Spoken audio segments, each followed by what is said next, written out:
I'm going to use the dimensions on this scratch paper to draw my quilt square on the graph paper.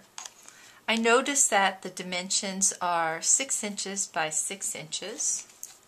Let me take my ruler and come over here.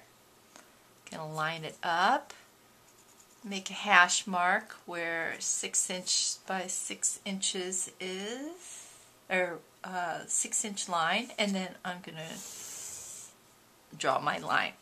I like to use this mechanical pencil because it gives me a very thin line.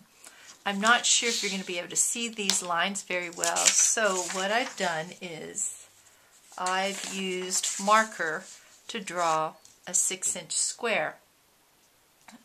And after I draw my 6-inch square, I'm going to make these 2-inch grid lines. So from here to here is 2 and 2, and I would mark my grid lines around, and then I would draw those lines like I have on this one. So we have these lines coming down, and what I need to do is come over and mark those lines going across.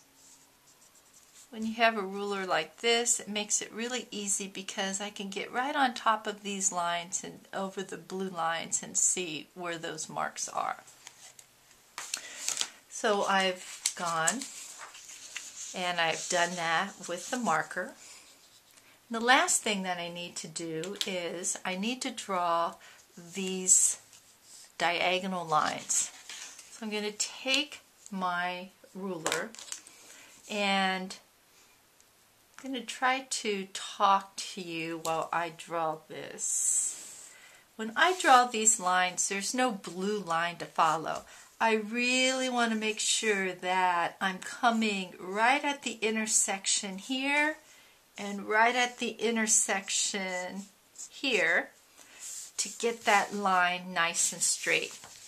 So I'm going to move over to this one since my ruler's already in that direction, and I'm checking to make sure that my ruler is right at that intersection because I want this line to be nice and straight. The diagonal lines are the ones that are a little bit more difficult to draw. So you can see when I drew this one, I'm probably off that intersection a little. I know on some of your computers or whatever device you're using to view this, you might not be able to see this thin line, but I'm just trying to explain to you or warn you that you really want to be careful when you're drawing these lines. You want it to be as precise as possible.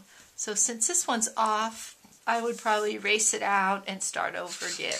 But I want to go around and I want to make sure that I'm right in that intersection where those lines meet. And now I've drawn my 6-inch block.